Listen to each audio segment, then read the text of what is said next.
இப்போ டக்குன்னு பண்ணுற மாதிரி நினச்ச உடனே பண்ணுற மாதிரி உள்ள ஒரு ரிப்பன் பகோடா பார்க்கலாம். திடீர்னு யாராவது நம்ம வீட்டுக்கு விருந்தாடி வந்துட்டாங்க, குழந்தைங்க ஸ்கூல்லேருந்து வந்துட்டாங்க, டக்குன்னு செஞ்சு கொடுக்கறதுக்கு எப்படி செய்கிறதுன்னு பார்ப்போம்.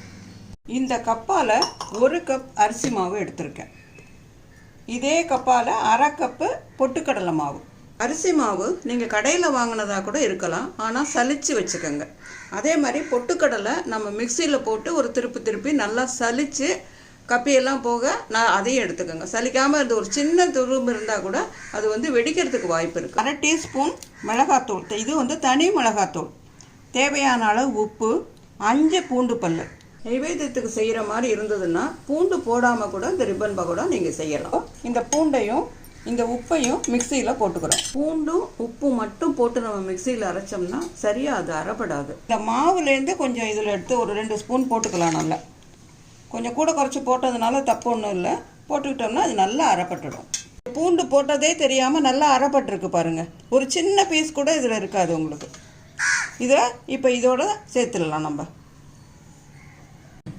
இதில் 3 டேபிள் ஸ்பூன் அளவுக்கு எண்ணெயை காய வச்சு, இதை பாருங்கள், இது ஊற்றும் போதே அப்படியே பொரியிற மாதிரி வருது பாருங்கள். அந்த அளவுக்கு எண்ணெயை சூடு பண்ணிவிட்டு இதில் ஊற்றணும். ஊற்றி கலந்துக்கிட்டால் நல்லா கரகரப்பாக இருக்கும். எண்ணெய்க்கு பதில் 1 டீஸ்பூன் வெண்ணெய் கூட நீங்கள் இதில் சேர்த்துக்கலாம். இந்த காய்ச்சி ஊற்றுனோம்ல இதில் எண்ணெய், அது எல்லா மாவுலையும் படுற மாதிரி இந்த முதல்ல தண்ணி ஊற்றுறதுக்கு முதல்ல இந்த மாவை பெசரிக்கணும். எண்ணெய் எல்லா மாவோடையும் சேர்ந்தாதான் எல்லா இதுவும் கரகரப்பாக வரும். இல்லாட்டி அந்த எண்ணெய் சேர்ந்த இடம் கரகரப்பாக இருக்கும், எண்ணெய் சேராத மாவு ஹார்டாக இருக்கும். தண்ணி சேர்த்து பிசைய போகிறோம்.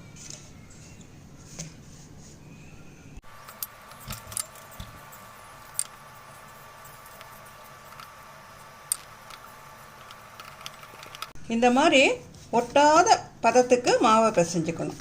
ரொயிலையும் ஒட்டாது, அந்த லெவலுக்கு பிசையணும்.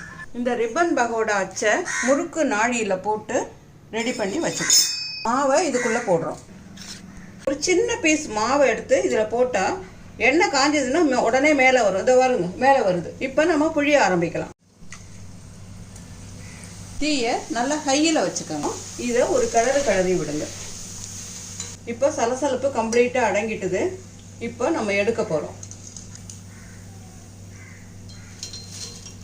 மாதிரி எல்லா மாவையும் புழிஞ்சு எடுக்க வேண்டியதுதான். 5 நிமிஷம் மாவு பிசைய 10 நிமிஷம் அதை புழிஞ்சு எடுக்கிறதுக்கு 15 நிமிஷத்தில் அது ரெடி ஆகிடும். ரிப்பன் பகோடா தயார்.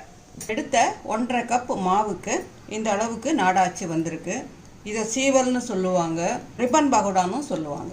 இதை அவசியம் ட்ரை செய்து பாருங்கள். இந்த வீடியோ பிடிச்சிருந்ததுன்னா லைக் பண்ணுங்கள், உங்கள் ஃப்ரெண்ட்ஸோட ஷேர் பண்ணுங்கள், நம்ம சேனலுக்கு சப்ஸ்கிரைப் பண்ணுங்கள். நன்றி, வணக்கம்.